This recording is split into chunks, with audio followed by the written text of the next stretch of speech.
ಬಹಳ ದೀರ್ಘಕಾಲದ ಹಿಂದೆ ಅಂದರೆ ನಾವೆಲ್ಲ ಮರೆತು ಬಿಟ್ಟಿದ್ದೇವೆ. ಕಾಲ ದೀರ್ಘವಾಗಿಲ್ಲ, ಮರೆವು ಬೇಗ ಮಾಡಿದೆ ಅಷ್ಟೇ. ಕರೋನಾ ನಾನು ಮರೆತು ಆಗಿದೆ. ಆದರೆ ಕರೋನಾ ಬಂದಾಗಲೂ ಪರಿಣಿತರು ಹೇಳ್ತಾನೆ ಇದ್ದರು, ಈ ಕರೋನಾ ಹೋಯಿತು, ಸತ್ತು ಹೋಯಿತು ಎಂದು ಯಾರೂ ಪರಿಭಾವಿಸಲೇಬೇಡಿ ಎಂದೆಂದಿಗೂ. ಅಟ್ಲೀಸ್ಟ್ ಒಂದು 10-15 ವರ್ಷ ಅಂತ ಈ ವೈರಸ್ಸನ್ನು ಆ್ಯಕ್ಟಿವ್ ಆಗಿರೋದು. ಅದರಲ್ಲೂ ಅದನ್ನು ಅಟ್ಯಾಕ್ ಮಾಡ್ತಿದ್ದಂಗೆ ಆ ವೈರಸ್ಸನ್ನು ನೀವು ನಿಯಂತ್ರಣಕ್ಕೆ ತೆಗೆದುಕೊಳ್ಳೋಕ್ಕೆ ಪ್ರತಿದಾಳಿಯನ್ನು ವೈದ್ಯಶಾಸ್ತ್ರದ ಪ್ರಕಾರ, ವೈದ್ಯಲೋಕದ ಪ್ರಕಾರ ಔಷಧಿ ಮಾತ್ರೆಗಳು ಅಥವಾ ಇನ್ಯಾವುದೋ ವ್ಯಾಕ್ಸಿನ್ಗಳು ಇದರ ಮೂಲಕ ಮಾಡ್ತಿದ್ದಂಗೆ ಅದೂ ಕೂಡ ತನ್ನ ಪ್ರತಿರೋಧವನ್ನು ತೋರಿಸುತ್ತಾ ರೂಪಾಂತರಿಯಾಗುತ್ತಾ ಹೊಸ ಹೊಸ ಸಮಸ್ಯೆಗಳನ್ನು ತಂದೇ ತರತ್ತೆ ಎಂದು ತರ್ತಾ ಇತ್ತು. ಆದರೂ ನಮಗದೇನು ದೊಡ್ಡ ಸಮಸ್ಯೆಯನ್ನು ತಂದಿರಲಿಲ್ಲ. ಆದರೆ ಈಗ ಯಾಕೋ ಏನೋ ಸಣ್ಣದಾಗಿ ಅದು ಒಕ್ಕರಿಸಿಕೊಳ್ಳುವ ಪ್ರಾಥಮಿಕ ಲಕ್ಷಣಗಳಿದ್ದಂಗಿದೆ.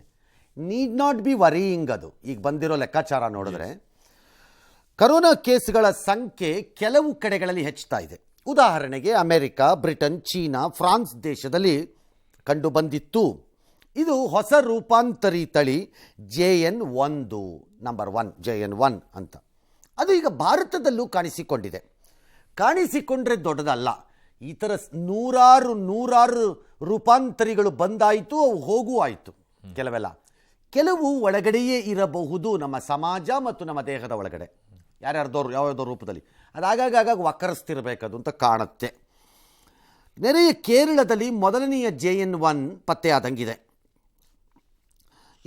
ಇದನ್ನು ಪಿರೋಲಾ ಅಂತ ಏನೋ ಕರೀತಾ ಇದ್ದಾರೆ ವಿಜ್ಞಾನಿಗಳು.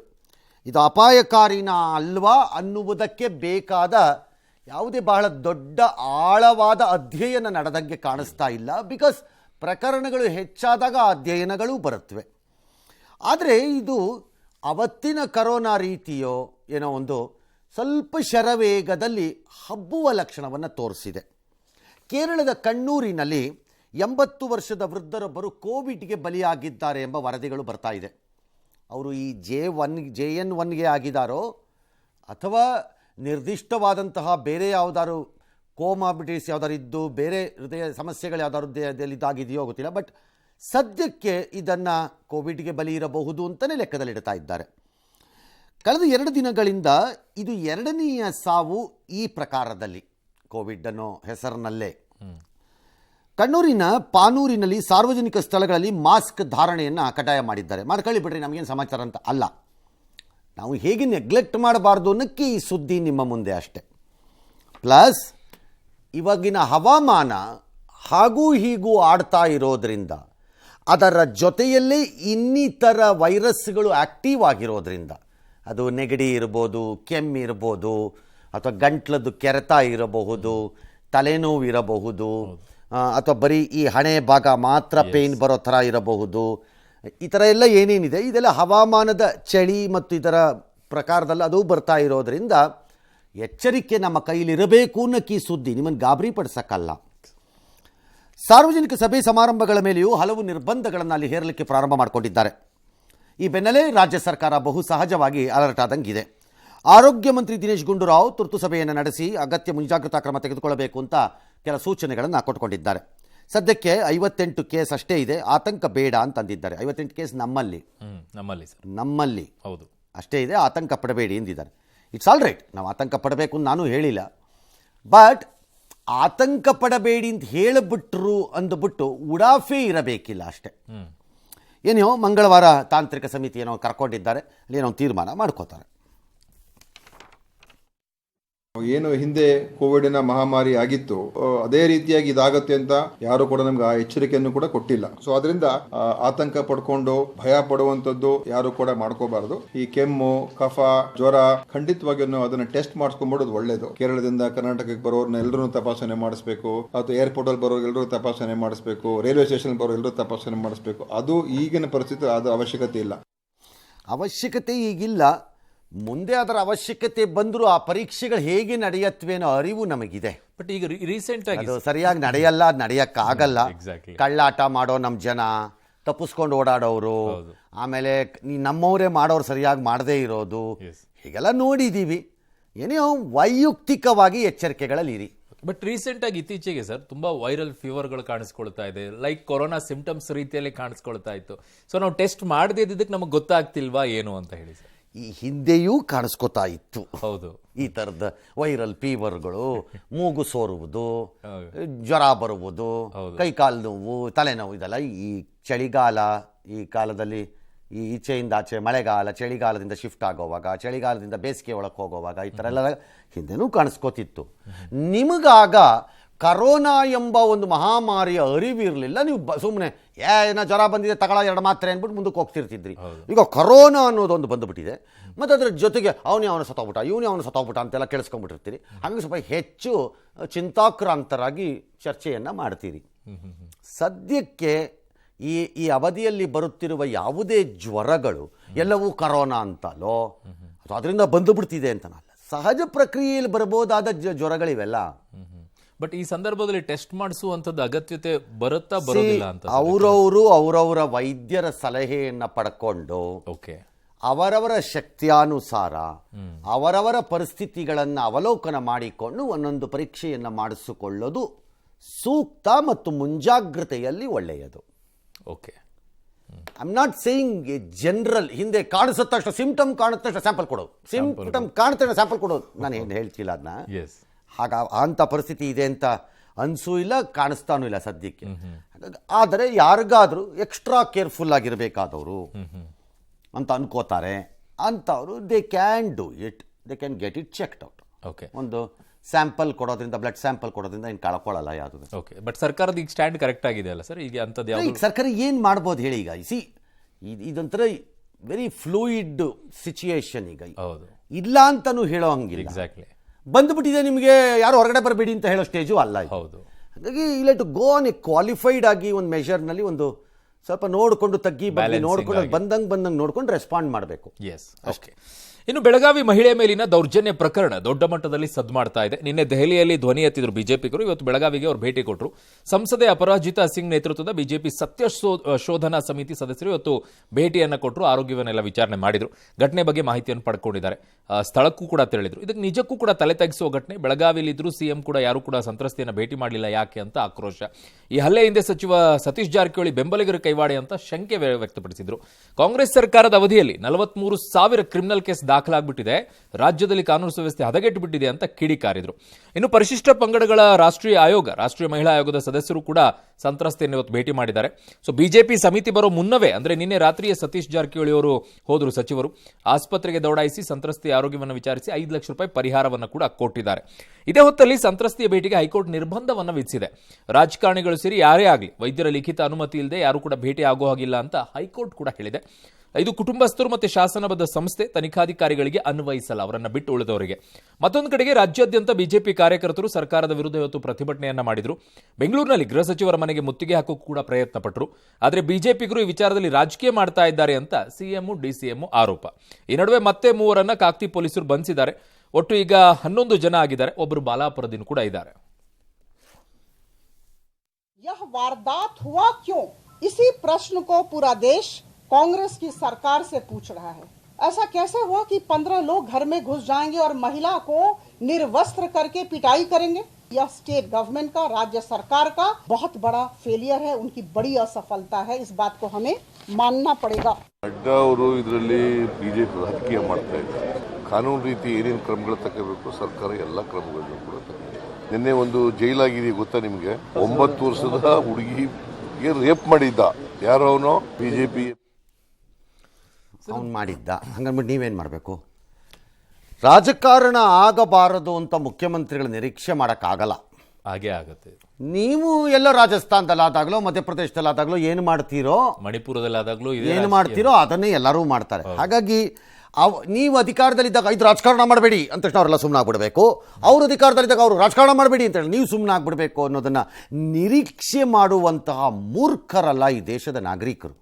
ಎಸ್, ಬಟ್ ಮಣಿಪುರ ಆದಂಥ ಸಂದರ್ಭದಲ್ಲಿ ಬಿಜೆಪಿಯ ಸ್ಟ್ಯಾಂಡ್ ಇದಿರಲಿಲ್ವಲ್ಲ ಸರ್? ಆ ಸಂದರ್ಭ ಯಾವಾಗಾದರೂ ಎಲ್ಲ ಘಟನಾವಳಿಗಳು ಮತ್ತು ಬೆಳವಣಿಗೆಗಳು ರಾಜಕೀಯ ಲೇಪನವನ್ನು ಪಡ್ಕೊಳ್ಳೋದ್ರಿಂದ ಈ ದೇಶದಲ್ಲಿ ಅವರವರಿಗೆ ಬೇಕಾದಾಗ ಅವರವ್ರ ಥರ ಸಂದರ್ಭಕ್ಕೆ ತಕ್ಕ ಅಷ್ಟೇ.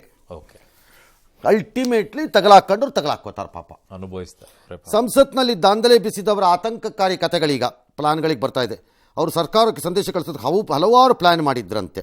ಮೈಗೆ ಫೈರ್ ಪ್ರೂಫ್ ಜೆಲ್ ಲೇಪಿಸ್ಕೊಂಡು ಸಂಸತ್ ಮುಂದೆ ಬೆಂಕಿ ಹಚ್ಕೊಳ್ಳೋದಂತೆ. ಏಕೆ ಜೆಲ್ಲೇ ಬೇಡ, ಹಾಗೆ ಹಚ್ಕೊಂಬಿಟ್ರೆ ಆಯ್ತಪ್ಪ. ಹೋಗಲೇಬೇಕು ಅನ್ನೋ ತೀರ್ಮಾನ ಮಾಡಿದರೆ, ಸಾಯಬೇಕು ಅನ್ನೋದಿದ್ರೆ ಸತ್ತೋಗ್ಬೋದು, ಸಾಯ್ಬೇಕಪ್ಪ. ಅದಕ್ಕೆ ಜೆಲ್ಲಿ ಯಾಕೆ ಹಾಕೋಬೇಕು, ಡ್ರಾಮಾ ಯಾಕೆ ಬೇಡ. ನೆಕ್ಸ್ಟ್ ಈಸಿಟ್ಟಲ್ಲಿ ಒಂದು ಡೂಪ್ ಕಳಿಸ್ಕೊಡಿ. ಫಿಲಮಲ್ಲೆಲ್ಲ ಡೂಪ್ ಕಳಿಸ್ತಾರಲ್ಲ, ಆ ಥರ ಡೂಪು. ಆಮೇಲೆ ನಾನೇ ಮಾಡಿದ್ದು ಅಂತ. ಆನ್ಲೈನ್ನಲ್ಲಿ ಜೆಲ್ ಖರೀದಿ ಸಾಧ್ಯವಾಗಲಿಲ್ವಂತೆ, ಹಂಗೆ ಬಿಟ್ರಂತೆ. ರಾಜಕೀಯ ಪಕ್ಷಗಳ ಸಿದ್ಧಾಂತಗಳು ಹೊಂದಿಕೆಯಾಗದ ಕಾರಣ ಹೊಸ ರಾಜಕೀಯ ಪಕ್ಷ ಸ್ಥಾಪಿಸೋ ಬಗ್ಗೆ ಇವರು ಚಿಂತನೆ ಮಾಡ್ತಾರೆ. ಅದ್ರಲ್ಲೇನು ತಪ್ಪಿಲ್ಲ, ಮಾಡ್ಬೋದಾಗಿತ್ತು. ಯಾರು ಬೇಡ ಅಂದಿದ್ದವ್ರು ಇವ್ರನ್ನ? ಹೊಸ ರಾಜಕೀಯ ಪಕ್ಷನೂ ಮಾಡಿ, ಜನರ ಮುಂದೆ ಕಥೆನೂ ಹೇಳಿ, ಎಲ್ಲ ಯೂಸ್ಲೆಸ್ ಫೆಲೋಸ್ ಈ ರಾಜಕೀಯ ಪಕ್ಷದವರು, ವಿಚ್ ಪಾರ್ಟ್ಲಿ ಟ್ರೂ ಆಲ್ಸೋ.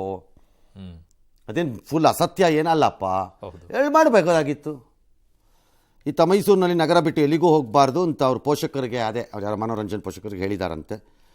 ಈ ಮಧ್ಯೆ ಆರೋಪಿಗಳಿಗೆ ಪಾಸ್ ಕೊಟ್ಟಿದ್ದಂಥ ಸಂಸದ ಪ್ರತಾಪ್ ಹೇಳಿಕೆ ಪಡೆಯೋದಕ್ಕೆ ಪೊಲೀಸರು ತಯಾರಿ ಮಾಡಿದಂತೆ. ಪಡ್ಕೋಬೇಕು, ಫಸ್ಟ್ ತಗೋಬೇಕಾಗಿದ್ದೆ ಅಲ್ಲೇ ಅಲ್ಲ. ಹಾಗೇನಿಲ್ಲ ಅಲ್ವಾ ಸರ್? ಹಾಗೇನಿಲ್ಲ.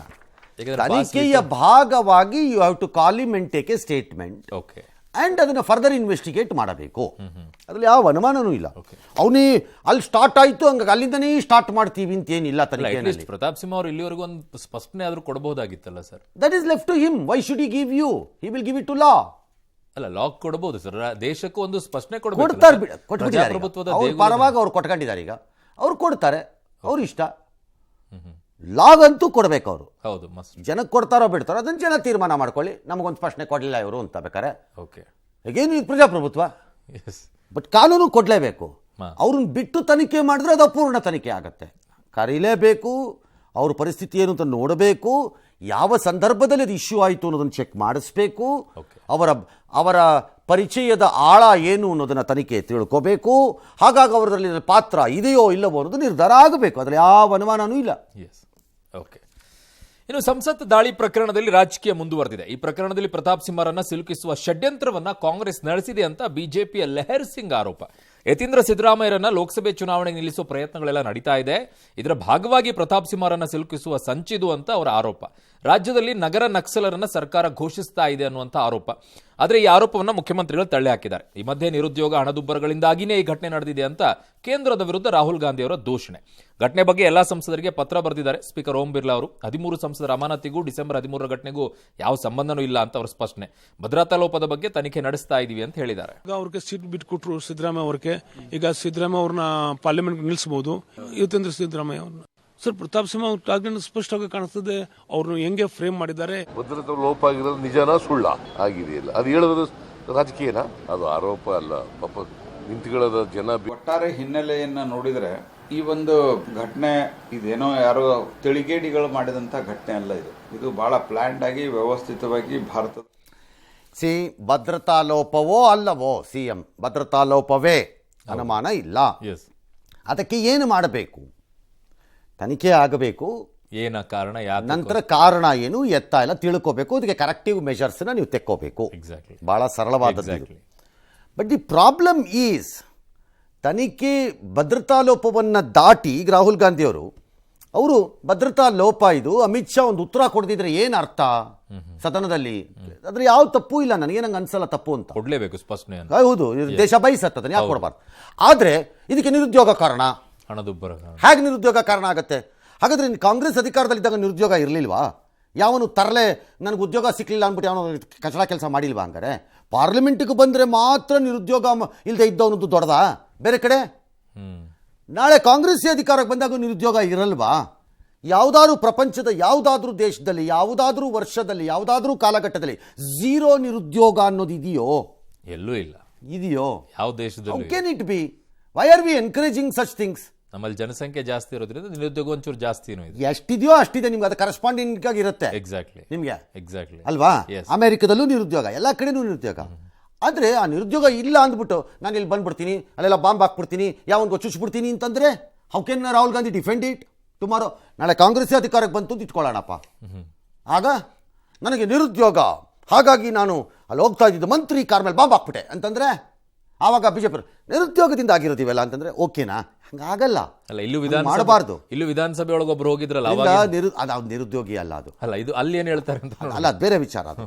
ಹಾಗಾಗಿ ಭದ್ರತಾ ಲೋಪ ಬೇರೆ, ನಿರುದ್ಯೋಗವನ್ನು ಯಾವನೋ ತಂದು ಒಂದು ಕೆಲಸ ಹುಡ್ಕೊಳಕ್ಕೆ ಯೋಗ್ಯತೆ ಇಲ್ಲ ಅಂತಂದ್ರೆ ಯಾರೇನು ಮಾಡೋಕ್ಕಾಗತ್ತೆ? ತನಗೆ ಓದಿದ್ದಕ್ಕೆ ತಕ್ಕಂತೆ ಕೆಲಸ ಸಿಕ್ಕಲ್ಲ ಅನ್ನೋ ಭಾವನೆ ಬಹು ಮಕ್ಕಳಲ್ಲಿ ಇರುತ್ತವೆ. ಹೌದು. ಅಥವಾ ನಾನು ಓದಿದ್ದಕ್ಕೆ ತಕ್ಕಂತ ನನಗೆ ಸಂಬಳ ಸಿಗ್ತದೆ ಅಂತ ಹಂಗೆ ಏನೂ ಮಾಡೋಕ್ಕಾಗಲ್ಲ. ಅದು ತುಂಬ ಓದಿದ್ದವರಿಗೆ ಒಳ್ಳೆ ಕೆಲಸನೂ ಭಾಳ ಸರಿ ಸಿಗಲ್ಲ, ಕಡಿಮೆ ಓದಿದ್ದವರು ಒಳ್ಳೆ ಕೆಲಸ ಸಿಕ್ಕಿರೋದು ಉಂಟು. ಎಕ್ಸಾಕ್ಟ್ಲಿ, ಇದಾವೆ ಸರ್, ಇದೆ. ಹೌದು. ಬಟ್ ನಾನು ಬದುಕಲೇಬೇಕು ಅಂದಾಗ ಏನೋ ಒಂದು ಉದ್ಯೋಗ ಹುಡುಕೋಬೇಕು ನಾನು. ಅದು ನನ್ನ ಆಯ್ಕೆ, ನಾನು ಹೇಗೆ ಬದುಕಬೇಕು ಎಂಬುದು. ದುಡಿಯೋದನ್ನು ಕಲಿಬೇಕು. ಹೆಂಗೆ ಅಂತ ಬದುಕಬೇಕದು. ಅದು ಬಿಟ್ಬಿಟ್ಟು ಇವ್ರು ಕೂತ್ಕೊಂಡ್ಬಿಟ್ಟು ಇವ್ರು ಎನ್ಕರೇಜ್ ಮಾಡೋತ್ರ ನಿರುದ್ಯೋಗ ಅಂತಂದ್ರೆ ನಾಳೆ ನಿರುದ್ಯೋಗದಿಂದ ಏನಾದ್ರು ಚಿಕ್ಕ ಕಡಿಮೆ ಇದೇ ಜವಾಬ್ದಾರಿ ಹೇಳ್ತಾರ? ಅಲ್ಲ, ಇಂಜಿನಿಯರಿಂಗ್ ಫಸ್ಟ್ ಇಯರ್ನೇ ಬಿಟ್ಟು ಹೋಗಿರೋ this is not fair. But ಭದ್ರತಾ ಲೋಪದ ವಿಚಾರದಲ್ಲೂ ಮತ್ತು ಗೃಹ ಮಂತ್ರಿಗಳು ಸದನದಲ್ಲಿ ಒಂದು ಹೇಳಿಕೆಯನ್ನು ಕೊಡಬೇಕು, ಒಂದು ಪ್ರಾಥಮಿಕ ಹೇಳಿಕೆ ಏನಾದರೂ ಕೊಡಬೇಕಲ್ಲಿ ಅನ್ನೋದಕ್ಕೆ ಡಿಮಾಂಡ್ ಮಾಡೋದ್ರಲ್ಲಿ ಯಾವ ತಪ್ಪೂ ಇಲ್ಲ. Yes sir.